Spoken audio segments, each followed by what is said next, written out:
Hello, good morning students. My self Shamsher PhD maths. बेटा 12th class में chapter 7 हम complete कर चुके हैं। अब बेटा चैप्टर 8 से स्टार्ट करते हैं। बेटा 8th चैप्टर का नाम है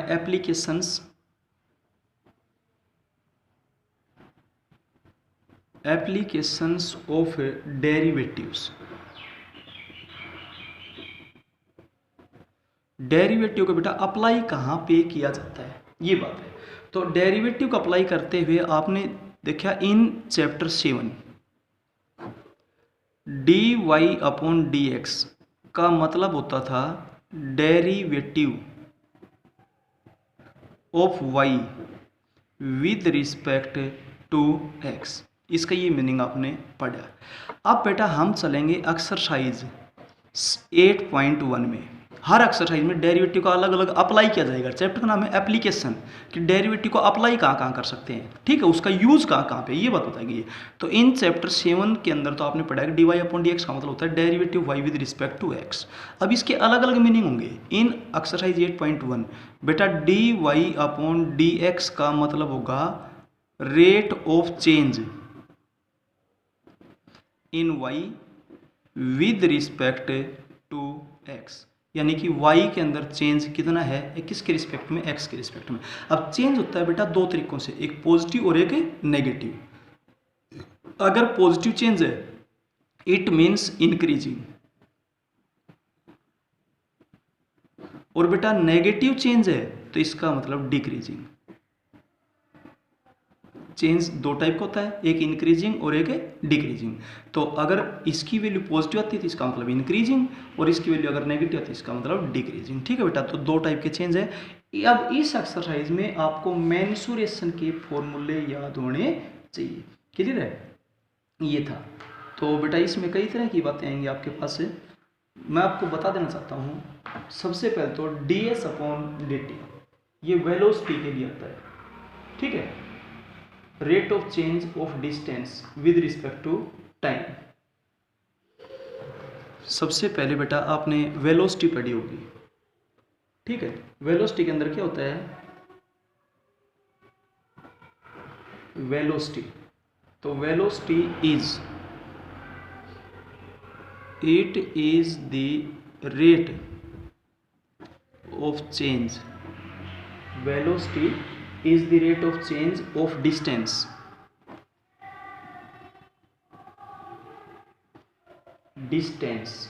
with respect to time, with respect to time।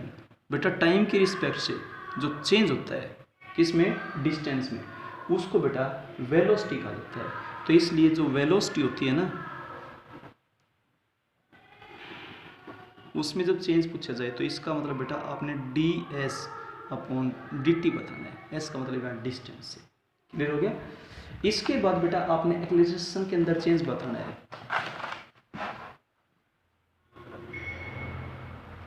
ठीक है।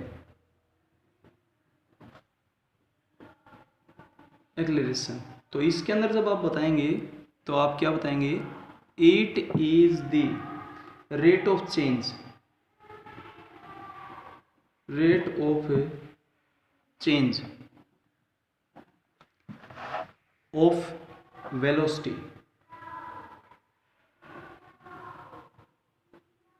With respect to time, with respect to time. तो इसका मतलब बेटा जब आप ये बताएंगे आपके एक्सेलरेशन, तो इसके लिए आपके पास हो जाएगा D V upon D T. Clear है, तो यानी कि D square S upon D T square, यानी कि वेलोसिटी के अंदर आपको बताया था D S upon D T का with respect to T derivative किया जाएगा, तो आपके पास हो जाएगा D square S upon D T square. Clear है, और इसको आप ऐसे भी बोल सकते हैं is equals to V into D V upon d s. Clear है, तो इस तरीके से बेटा सोल्व करते हैं इसको। इसके बाद मार्जिनल कॉस्ट,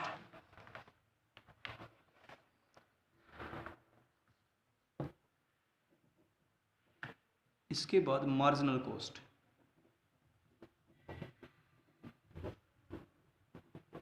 मार्जिनल कॉस्ट का मतलब बेटा आपसे पूछा जाएगा d c upon d x. It is rate of change, it is rate of change of cost per unit, rate of change of cost per unit quantity. Clear हो गया। C is the cost of producing X units, C is the cost, C is the cost of producing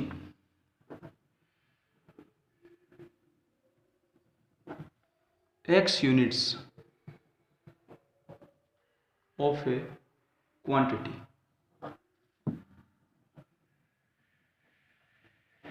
X units को produce करने के लिए होता है, ठीक है।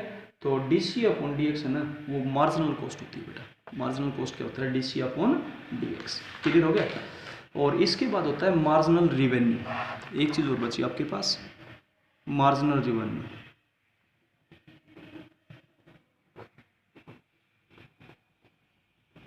मार्जिनल रिवेन्यू होता है DR upon DX, DR upon DX, ठीक है। R is the revenue, R is the revenue obtained by selling, obtained by selling X units of a quantity, X units of a quantity। वहाँ पर था production और यहाँ पर है selling.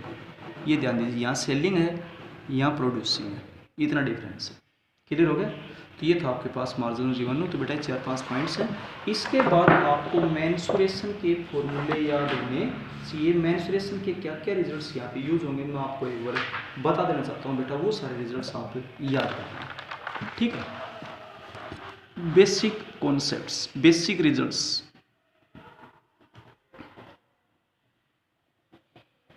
Of mensuration.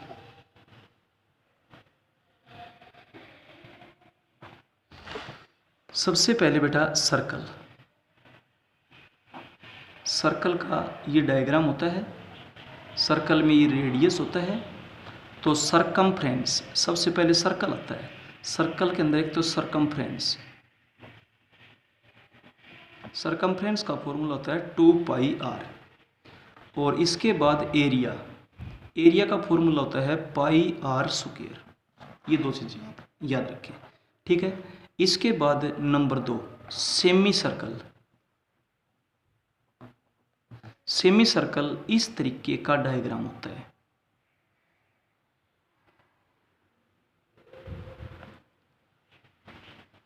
Clear है। तो सेमी सर्कल के अंदर एक तो है सरकमफ्रेंस,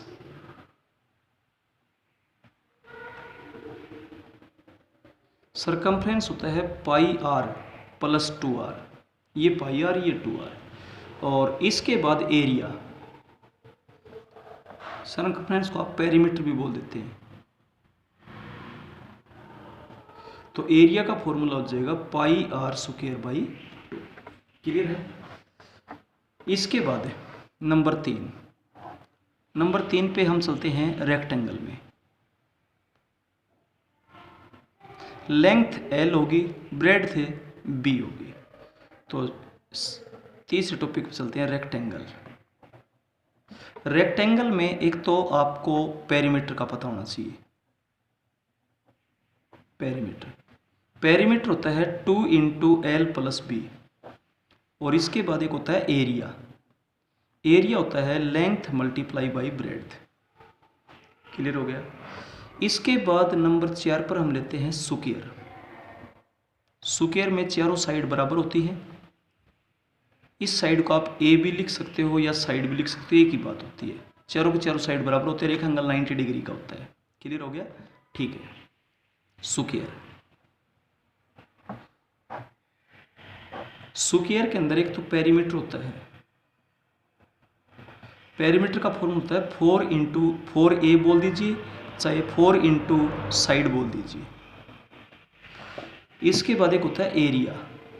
एरिया चाहे तो 4 साइड बोल दीजिए, sorry side multiply side, side multiply side बोल दीजिए, चाहे ए स्क्वायर बोल दीजिए, एक ही बात है। इसके बाद चलते हैं बेटा हम सिलेंडर पे। ये थे आपके पास प्लेन फिगर्स, ठीक है। इसके बाद चलते हैं हम सिलेंडर पे। ये आपके पास से सिलेंडर है, रेडियस r है, हाइट h है, ठीक है।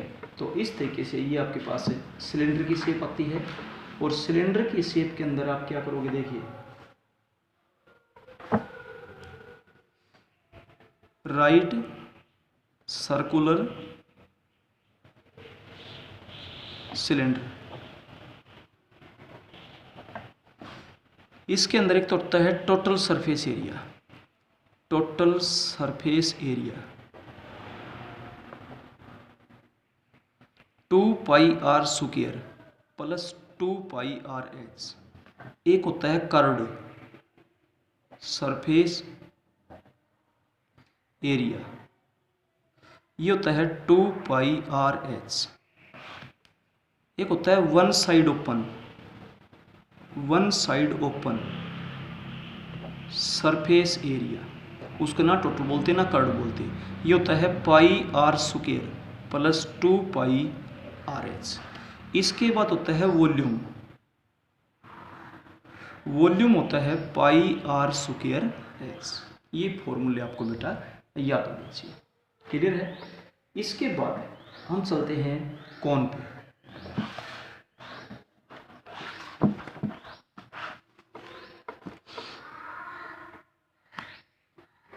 राइट सर्कुलर कौन। ये रिजल्ट्स बेटा 8.1 में भी यूज होंगे, 8.6 में भी यूज होंगे। और ये रिजल्ट सारे के सारे 9th 10th में आए हुए हैं, इनको बहुत अच्छे से याद करें। देखिएगा ये आपके पास से कौन है, रेडियस को आप आर लिखते हो, स्लैंट हाइट को आप एल लिखते हो, और हाइट को आप एच लिखते हो, क्लियर है।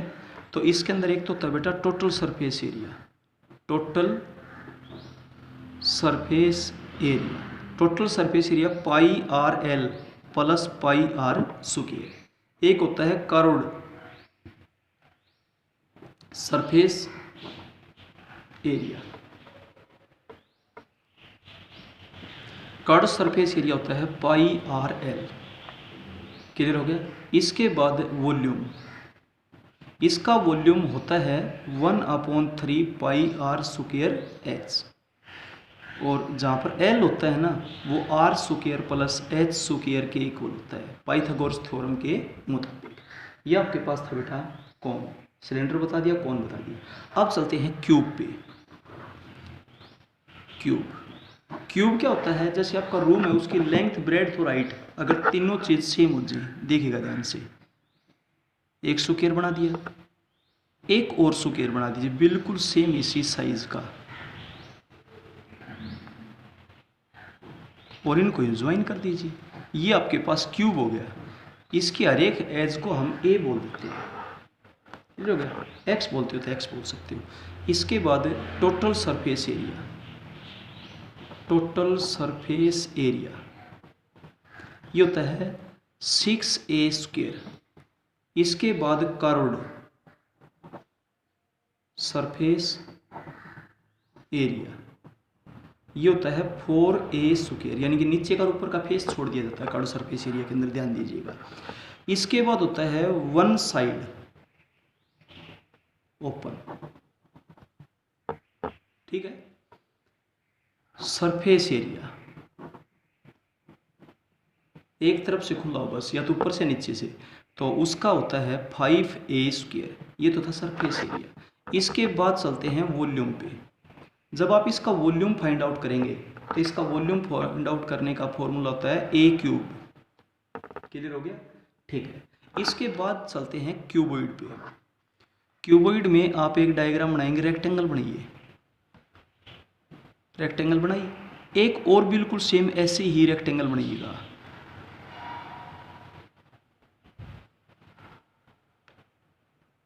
ये होगी, इनको आप ज्वाइन कर दीजिएगा। इसमें आप लेंथ को बोलेंगे L, ब्रेड्थ को बोलेंगे B और हाइट को बोलेंगे H। ठीक है, तो क्यूबॉइड में चल रहे हैं फिलहाल। क्यूबॉइड के अंदर क्या होता है, राइट सर्कुलर सिलेंडर हो गया, कोन हो गया, इस तरीके से। ठीक है, तो क्यूबॉइड के अंदर बेटा एक तो होता है total surface area, total surface area. Total surface area होता है 2 into LB plus BH plus HL। और कर्व के अंदर नीचे का एरिया होता है LB और ऊपर का भी LB। LB को छोड़ दो, कर्व्ड सरफेस